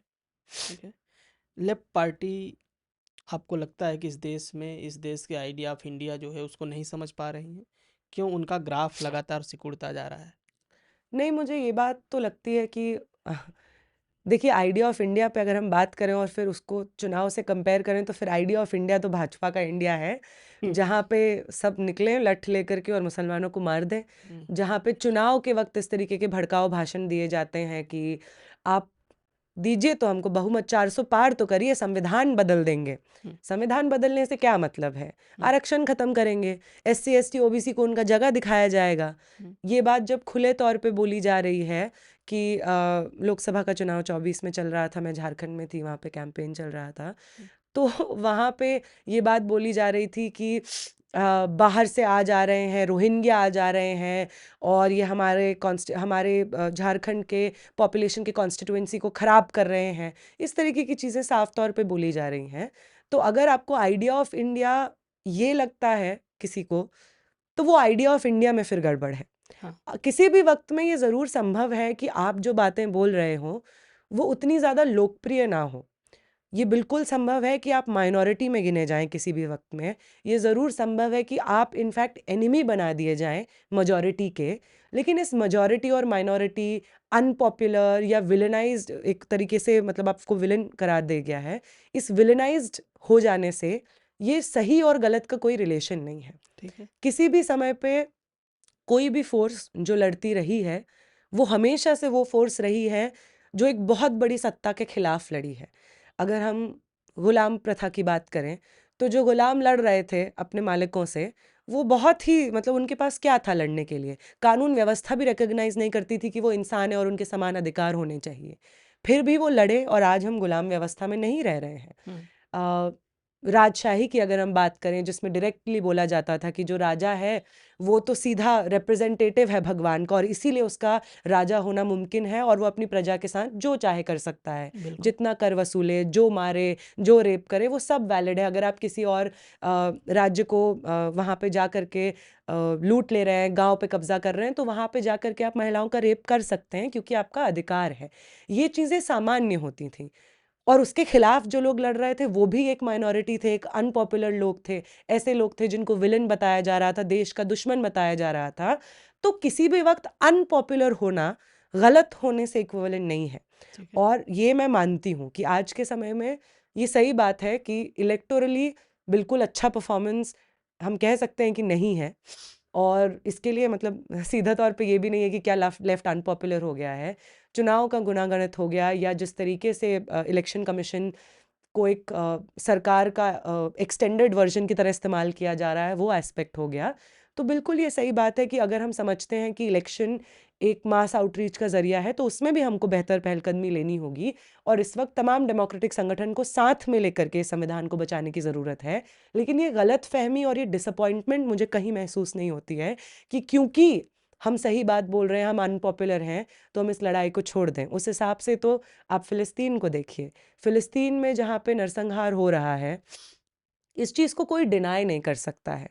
अगर आज के समय में हम ये भी मानें कि फ़िलिस्तीन के मुसलमान खराब हैं, हुँ, या ये भी मानें कि मुसलमान वहाँ पे जो रह रहे हैं उन्होंने इज़राइलियों को परेशान किया, तब भी मतलब ये सब चीज़ें झूठ हैं। हुँ, लेकिन इसके बावजूद जो फ़िलिस्तीन में हो रहा है, हुँ। उस नरसंहार को जस्टिफ़ाई नहीं किया जा वो तो सकता है। भारत में भी लोग करते हैं। भारत में भी लोग जस्टिफ़ाई ही करते हैं, हाँ। तो उसको जस्टिफ़ाई नहीं किया जा सकता है। आज जो लोग यूएन में या देश भर में फ़िलिस्तीन के साथ खड़े हैं, वो माइनॉरिटी में हैं। हम्म, लेकिन क्या फ़िलिस्तीन के साथ खड़ा होना गलत हो गया? ठीक है। कभी नहीं। ठीक है। ऐसा कभी पॉसिबल नहीं है कि फ़िलिस्तीन के साथ खड़ा होना गलत हो गया। हम्म, जब भी ज़ुल्म के खिलाफ़ या अन्याय की व्यवस्था के खिलाफ़ आंदोलन खड़े होते हैं, लड़ाइयाँ शुरू होती हैं, हम्म, तो वो बिल्कुल हो सकता है कि एक समय पे एक अनपॉपुलर माइनॉरिटी से शुरू हो, लेकिन उसको पॉपुलर बनाना, देश का मुद्दा बनाना, दुनिया का मुद्दा बनाना, उस बेहतर और सच की समझदारी को कॉमन सेंस बनाना एक बहुत ही हिस्टोरिकल टास्क है। एक बहुत ही मेहनत और समय का काम है और उस टास्क में हम हैं इस वक्त। तो आज जो हम कर रहे हैं उसको इस चीज़ से जज नहीं करेंगे कि अच्छा लेफ्ट बोल के तो अगर हम किसी को बोलेंगे तो बोल देगा देशद्रोही है या मारना आसान हो जाएगा, वो हम नहीं करेंगे। हम हमेशा ये सोचेंगे कि आज जो हम कर रहे हैं उसका आज के परिप्रेक्ष्य में सच को जिंदा रखने के लिए किया जाना ज़रूरी है कि नहीं है। ठीक मैं है। तो मान लीजिए कम्युनिस्ट पार्टी से आती हूँ। कम्युनिस्ट पार्टी जिस सर्वहारा वर्ग की लड़ाई लड़ रही है, हम्म, उस वर्ग को तो इंसान भी नहीं माना जाता है। ठीक है। कौन है वो इनविजिबल लोग जो आपके हमारे पब्लिक इंस्टीट्यूशंस को, सड़कों को, घरों को बनाए रखते हैं, साफ रखते हैं, खड़ा करते हैं? वो तो हमारी गिनती में शामिल नहीं है, हमारी कहानियों में शामिल नहीं है, हमारे मुहावरों से गायब हैं, अनलेस उनको विलेनाइज़ किया जा रहा है। ठीक है। तो क्या ऐसे लोगों की लड़ाई लड़ना बंद कर दी जाए? क्या वो आदमी जिसके घर में 2 वक़्त की रोटी का पैसा नहीं है, क्या वो जीना छोड़ दे? नहीं। तो आप किसी वक़्त अनपॉपुलर हैं, कमज़ोर हैं, इसका ये मतलब नहीं है कि आप जिस लड़ाई में हैं, उस लड़ाई को छोड़ा जा सकता है। ठीक उस है। लड़ाई को तो और मज़बूती से लड़ा जा सकता है। जी। अ, आप क्या कहना चाहेंगी जो लड़कियां राजनीति में आनी चाहिए, आना चाहती हैं, राजनीति करना चाहती हैं, पॉलिटिक्स में हिस्सा बनना चाहती हैं, उनके लिए आप क्या कहना चाहेंगे? नहीं, मैं तो जो नहीं भी आना चाहती उनसे भी कहूँगी हुँ, कि और ये चीज़ बहुत जब मैं नई-नई संगठन से जुड़ी या पॉलिटिक्स समझने लगी, तो ये मुझे समझ आता था कि हम अगर मान लीजिए सड़क पे चल रहे हैं या मेट्रो में खड़ी हूँ मैं और वहाँ पे कोई अगर इंसान छूने की कोशिश कर रहा है हमें, तो हम ही साइड हो जाते हैं या रात को घर आते हैं तो खुद को कोसते हैं कि यार क्यों निकली मैं रात को? क्या मतलब है? क्यों निकलना चाहिए था? कोई ज़रूरी नहीं था निकलना, क्यों निकला गया? ये हुँ, सोचते हैं आप, खुद को कहते हैं। जब आप घर पे होते हैं और आपके भाई के साथ में अलग व्यवहार होता है, आपके साथ में अलग व्यवहार होता है, तो आप उस चीज़ का सेंस ही नहीं बना पाते हैं कि क्यों हो रहा है ये? क्या मतलब है इसका? ठीक है। समाज आपको एक ऐसी व्यवस्था के तहत आँकता है, जिसमें आप हमेशा कम रहेंगे, जिसमें आप हमेशा किसी से नीचे रहेंगे। अगर आप उस व्यवस्था को समझ नहीं पाए और ये नहीं समझ पाए कि हमेशा आप जो बन सकते हैं, जो मान लीजिए कहा जाता है कि आपको आपकी पोटेंशियल से, आपके आइडियाज़ से, आप जो एज़ एन इंसान रिप्रेज़ेंट कर सकते हैं, उससे नहीं आँका जा रहा है। आपको आपकी इमीडिएट आइडेंटिटी पे रिड्यूस कर दिया जा रहा है। अगर आप दुनिया के इस भेद को नहीं समझेंगे, तो मुझे नहीं लगता कि कोई लड़की खुश रह सकती है। आप अपनी पूरी ज़िंदगी खुद को कोसते हुए लगा सकती हैं कि मुझ में कुछ कमी रही होगी, मैं क्यों रात में घूम रही थी? मैंने क्यों तेज़ बात की? मेरे घर में कुछ गड़बड़ हो गया, मुझे क्या ज़रूरत थी कि मैं अपने ताऊ को, चाचा को, पापा को बोलती कि ये क्यों कर रहे हो? आप खुद को कोसते हुए रह जाएँगे, खुद में गलतियाँ ढूँढते हुए रह जाएँगे, अगर आप ये समझेंगे नहीं कि इस पूरे सिस्टम में ही खुद को ऐसे डिज़ाइन किया है कि आपकी गलती निकले, दोष निकले। तो ठीक है। अगर आप चाहती हैं एक बेहतर, खुश, सैटिस्फाइड ज़िंदगी जीना, डिग्निफाइड ज़िंदगी जीना, तो आपके लिए राजनीति को समझना बहुत ज़रूरी है। आपको मैं ये नहीं कह रही कि आप 12-12 घंटे सड़क पे रहिए और आंदोलन करिए, इसके भी तो बहुत आने ही वाले हैं दिन, बहुत करीब हैं। लेकिन ये समझना बहुत ज़रूरी है कि आप जिस घर से निकल रहे हैं, उस घर में आपको 7 बजे के बाद अपने से 5 साल छोटे भाई के साथ क्यों निकलना पड़ रहा है। सही बात। कुछ हो जाएगा तो वही सबसे पहले पिटेगा, वो भाग जाएगा, उसको कुछ समझ में नहीं आएगा। लेकिन वो लड़का है इसलिए वो आपके और साथ घर जा वाले रहा भी है। भेज देते हैं। घर वाले ही तो भेजते हैं, हाँ। इसीलिए ज़रूरी है क्यों आपके साथ हो रहा है। हुँ, ये समझना बहुत ज़रूरी है कि आपके साथ अगर आपके घर के अंदर सेक्सुअल हरासमेंट होता है, तो उसके बारे में कोई सुनने को तैयार नहीं किया जा होता है। आपके घर के फैमिली मेंबर्स खुद डिनाई करते हैं कि ऐसे इसके बारे में किसी को मत बोलना। लेकिन अगर उनको टीवी पे कोई न्यूज़ दिख जाती है, तो उनको समाज कितना सड़ गया है, ये याद आ जाता है हुँ, और इस प्रोसेस में आप ये नहीं समझ पाती हैं कि मैं कहाँ एग्ज़िस्ट करती हूँ। तो आपके लिए अपनी सैनिटी को बरकरार रखना, एक डिग्निफाइड ज़िंदगी जीने के लिए भी राजनीति को समझना बहुत ज़रूरी है। ठीक है। मैं 4-5 नाम लूँगा, आपको उनके बारे में बोलना है। आप जितना भी बोलना चाहती हैं। एक युवा लीडर हैं अभी उत्तर प्रदेश में, चंद्रशेखर रावण। आप हुँ। उनको पॉलिटिक्स करते हुए देखती हैं तो आपको कैसा लगता है? नहीं, मुझे बहुत अच्छा लगता है उनको पॉलिटिक्स करते हुए देख कर के। करछना एक जगह है उत्तर प्रदेश में, हाँ। वहाँ पे अभी रिसेंटली दलित युवकों को पकड़ करके जेल में बंद कर दिया जा रहा था।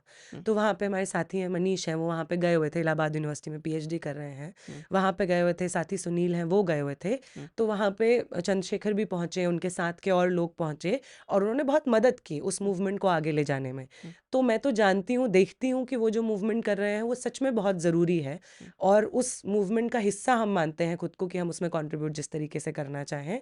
ये हम समझते हैं कि आज के समय पे यंग लोगों का पॉलिटिक्स में आना, असर्टिवली पॉलिटिक्स करना और अपनी राजनीति को बरकरार रखना बहुत ज़रूरी है। और जब आप कन्हैया कुमार को देखती हैं तो आपको क्या महसूस होता है?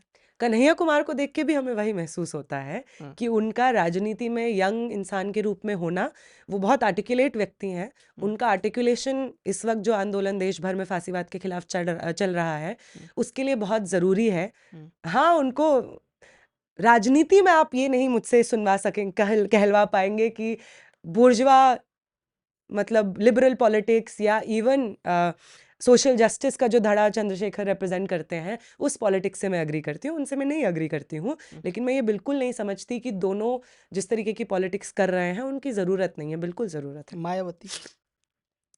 मैं मायावती के लिए कुछ और बोलती, लेकिन फिर मैंने एक्स खोला पिछले 3-4 दिनों और उनके अलग-अलग ट्वीट्स देखे, हुँ, जिनमें जिनके तहत उनके अंदर बहुत सहानुभूति पंडितों के प्रति आने लगी है। हुँ, मैं नहीं समझ पा रही हूँ कि वो ऐसा क्यों कर रहे हैं, हुँ, क्योंकि जब मैं स्पेशली अभी मैं क्योंकि उत्तर प्रदेश में थी, मैं वहाँ पे थी, वहाँ पे जो स्टूडेंट्स हैं, जो जुड़े रहते हैं संगठन से, वो सच में बताते हैं कि वो बहुत इंस्पायर्ड महसूस करते थे कि जिन्होंने कभी रिप्रेजेंटेशन नहीं देखा अपना हुँ। संसद में, पब्लिक स्पेसेस में, उनको रिप्रेजेंट करती थी वो एक समय पे। लेकिन आज के समय में अपने राजनीति को बरकरार रखने के लिए वो जिस तरीके के बयान दे रही हैं, स्टेटमेंट्स दे रही हैं, वो बहुत ज़्यादा निंदनीय है, मैं मानती हूँ। इनफैक्ट ऐसे बहुत सारे लोग जो उनको आइकन मानते हैं या उनसे एसोसिएटेड स्टूडेंट ऑर्गेनाइजेशंस खुद को समझते हैं, वो भी बहुत डिसअपॉइंटेड हैं और वो उनसे जब हमने ये बात पूछी जो आप मुझसे पूछ रहे हैं, हुँ, उन्होंने यही कहा कि देखिए हम आपके आंदोलन में हैं ना, हुँ, यूजीसी की ही बात हो रही थी, हुँ, यूजीसी का आंदोलन को प्रावधान को लेकर आंदोलन था, तो उन्होंने यही कहा कि देखिए हम आपके आंदोलन में शामिल हैं। तो हमें अच्छा लगा कि बिल्कुल वो शामिल हैं, डिस्पाइट इसके कि वो व्यक्ति जिनको आइडियलाइज़ करते हुए वो पॉलिटिक्स में आए, वो अभी क्या कर रहे हैं। ये चीज़ बहुत ज़रूरी है, ठीक क्योंकि है। जब हम पॉलिटिक्स में आते हैं तो हो सकता है कि हम कुछ लोगों को देखकर आएँ, जिन्हें देखकर हमें लगे कि आज पहली बार राजनीति खूबसूरत लगने लगी है। ठीक है। लेकिन समय के साथ हो सकता है कि वो इस तरीके की चीज़ें बोलें या इस तरीके की राजनीति से जुड़ जाए, जो कि बहुत ही भद्दी दिखे। हुँ, लेकिन इसका ये मतलब नहीं है कि आपको उस समय पे जो सेंस ऑफ डिग्निटी महसूस हुआ, हुँ, सेंस ऑफ असर्शन महसूस हुआ, वो झूठा है। आप उन लोगों से बिल्कुल डिसइल्यूज़न हो जाइए, हुँ, लेकिन उस राजनीति के असर्शन से कभी डिसइल्यूज़न मत होइए। ठीक है। आप लेफ्ट पार्टी में या लेफ्ट संगठनों में आप किसको मतलब आइडियलाइज़ तो आप लोगों बहुत लोगों को करते हैं। हुँ। आपने चे गौरा की मोटरसाइकिल डायरी पढ़ी है? हाँ जी। उसको पढ़ के क्या महसूस होता है? मैंने पढ़ रखी है। अच्छा, हाँ। हाँ। नहीं एक्चुअली जब भी मतलब चे गुवेरा हो गए या फिर क्योंकि अभी हम लोग लैटिन अमेरिका के कॉन्टेक्स्ट में अगर बात करें क्योंकि वो उसके बारे में मैं अभी रिसेंटली एम्बेसी में थी वेनेजुएला की एम्बेसी में हुँ, तो वहाँ पे इस चीज़ के बारे में बहुत बात हो रही थी हुँ, कि चे के बारे में बात हो रही थी वहाँ पे गोरकी के बारे में बात हो रही थी विक्टर खारा के बारे में बात हो रही थी क्योंकि उन्हीं का डेथ एनिवर्सरी वहाँ पे मनाया जा रहा था हुँ, तो चे गुवेरा या उनके साथ के जो लोग जिन्होंने एक ऑल्टरनेट मॉडल हुँ, जो आप मुझसे भी पूछ रहे थे ना कि हुँ, आप संख्या में कम हैं हुँ, या छोटे हैं या आसानी से आपको विलेनाइज करना इंटरनेशनल बोलना है हुँ, तो अर्जेंटीना का मॉडल हो क्यूबा का मॉडल हो वेनेजुएला का मॉडल हो हुँ, ये मॉडल्स चे हो कास्त्रो हो ये तमाम लोग जो इस वक्त जो एक समय पे एक ऐसी ताकत के खिलाफ खड़े हुए जो ताकत इस पूरी दुनिया भर में अनडिनाएबल है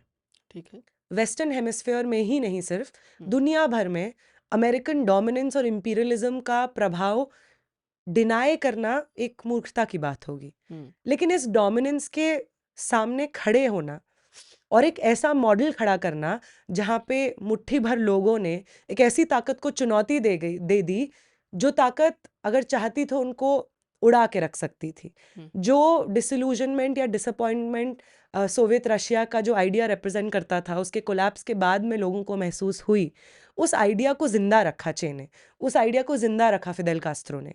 और इन जैसे लोगों को हम जब आज भी पढ़ते हैं या इनके स्पीचेस सुनते हैं या इनके विचारों से प्रभावित डॉक्यूमेंट्रीज देखते हैं, तो आज भी ये चीज़ संभव लगती है कि इनसरमाउंटेबल ऑड्स, ऐसी सत्ता के सामने जो आपके सामने इतना बड़ा, मान लीजिए गोलायथ मॉन्स्टर जिसको कहते हैं, उसके सामने मुट्ठी भर लोग खड़े हो जाए, क्या फर्क पड़ता है?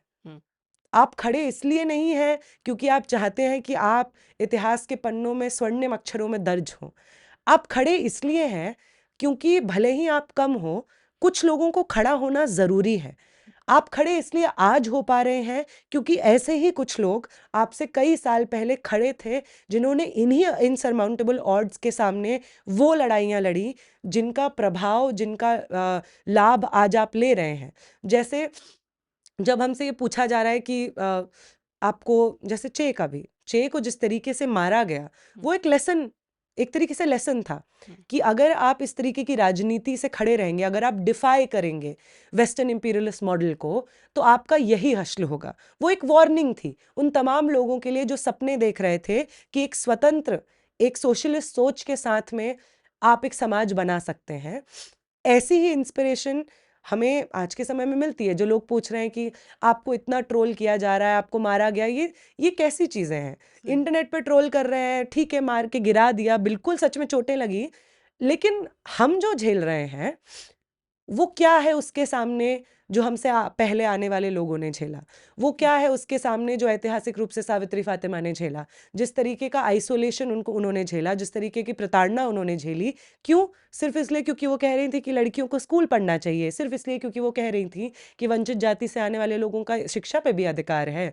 तो अगर वो ये लड़ाइयाँ लड़ सकती हैं ताकि आज मैं स्कूल में पढ़ सकूँ, आपसे इतनी काबिल बन सकूँ कि आपसे इस तरीके से बात कर सकूँ, तो मैं प्रतिबद्ध हूँ इस लड़ाई को लड़ने के लिए। चे ने जिसलिए अपनी जान दी, उनकी जिस वजह से हत्या हुई, उस सपने को जिंदा रखने के लिए मैं आज प्रतिबद्ध महसूस करती हूँ खुद को।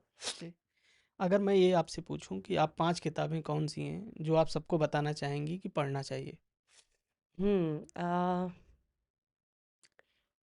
एक तो एक अच्छा, फिक्शन नॉन हाँ, फिक्शन? कुछ भी। एक तो मुझे आई थिंक फिक्शन में जो मेरी फेवरेट किताब है वो है गैब्रियल गार्सिया मार्केस की किताब है 100 Years of Solitude। वो मुझे बहुत अच्छी किताब लगती है और अभी भी मतलब मुझे उसमें जिस तरीके के मेटाफर्स वो क्रिएट करते हैं, आज भी मैं सोचती हूँ तो मुझे बहुत रोमांचित महसूस होता है। वो एक किताब है। अ, अम, एक किताब अभी मैं पढ़ रही थी, इनइक्वालिटी नाम है उसका। वो आई थिंक, बट वो थोड़ा मान लीजिए स्टेटिस्टिक्स के आधार पे ज़्यादा बेस्ड है। ठीक है। और red star over the third world एक किताब है जो कि थर्ड वर्ल्ड नेशंस में जो तख्ता पलट करने की कोशिशों को फॉइल किया गया, सोशलिस्ट आंदोलन रेवोल्यूशंस हुए, उसके ऊपर है। वो एक अच्छी किताब है। A people's history of the world बहुत अच्छी किताब है। गॉड ऑफ स्मॉल थिंग्स मुझे बहुत पसंद है। अरुंधति राय। हाँ, अरुंधति रॉय की। अम, और कौन सी किताब है? एक कोई बताइए, और 4 तो हो गए। अच्छा, 4 हो गए। और द रेडिकल अंबेडकर बहुत अच्छी किताब है आनल तेल तुमने की। हाँ, बहुत ही अच्छी। बहुत शुक्रिया नेहा। आज टॉक विद परमिंदर में नेहा जी थी, और नेहा जेएनयू की रिसर्च स्कॉलर हैं। मैं नेहा आपसे रिक्वेस्ट करूंगा कि आप कैमरे में देखकर बोलें कि टॉक विद परमिंदर से लोग जुड़ें। नहीं, आप बिल्कुल आप टॉक विद परमिंदर से जुड़िए। आज के समय में जब इतना ज़्यादा नॉइज़ है हर जगह पे, कंटेंट कंज्यूम करने का, कौन सा कंटेंट देखा जाए इस चीज़ का, ऐसे समय में बहुत ज़रूरी है कि जो हमारे आसपास चीज़ें चल रही हैं उस पे एक पेशेंट और डिटेल बातचीत करने जैसा पॉडकास्ट को भी आप सुने। तो आप प्लीज़ टॉक विद परमिंदर से जुड़िए।